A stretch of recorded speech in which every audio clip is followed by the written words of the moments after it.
정부 여당이 발표한 권력기관 개혁안에 따라 검찰은 직접 수사 등 권한이 대폭 축소되면서 대대적인 직제 개편이 이어질 것으로 보입니다.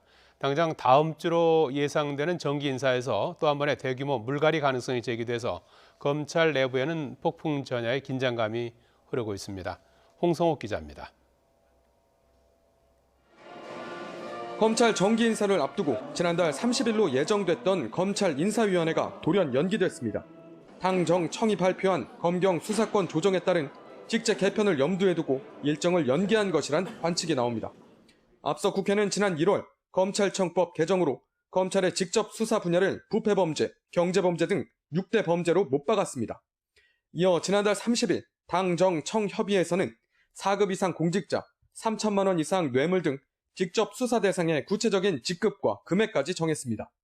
공식 출범을 앞둔 공수처가 3급 이상 고위 공직자 수사를 맡게 되면 검찰은 사실상 4급 공무원만 대상이 되는 셈입니다. 경찰에 대한 수사 지휘권에다 직접 수사 대상까지 검찰 권한이 대폭 축소된 건데 관련 부서도 대대적인 개편이 불가피할 전망입니다. 당장 서울중앙지검의 특별수사부서인 반부패부가 축소되는 걸 비롯해 검찰 사무에 관한 기획과 조사, 연구를 담당하는 대검찰청 연구관과 기획관 등도 직제가 상당 부분 사라질 가능성이 제기됩니다. 앞서 법무부가 줄곧 확대 기조를 유지하겠다고 밝힌 형사공판부가 이번 개정안에 어떤 영향을 받게 될지도 미지수입니다.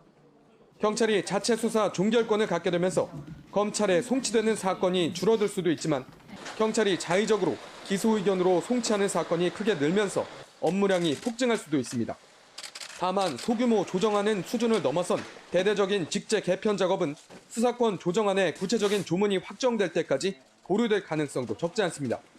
법무부 관계자는 개정 시행령에 따른 업무 변화 예측이 어려워 지역이나 부서별로 직제 개편을 시범적으로 도입해야 할 수도 있다고 밝혔습니다. 직제 개편에 맞추기 위해 정기 인사를 마냥 미룰 수도 없는 만큼 검찰 인사는 이번 주 검사장급부터 차례로 진행될 것으로 보입니다. 추미애 장관이 또 한 번 대대적인 검찰 물갈이 인사를 단행할 것으로 예상되는 가운데 수사권 조정에 따른 직제 개편은 대상과 시기조차 가늠하기 어려워 검찰 내 긴장감도 더욱 고조되고 있습니다. YTN 홍성욱입니다.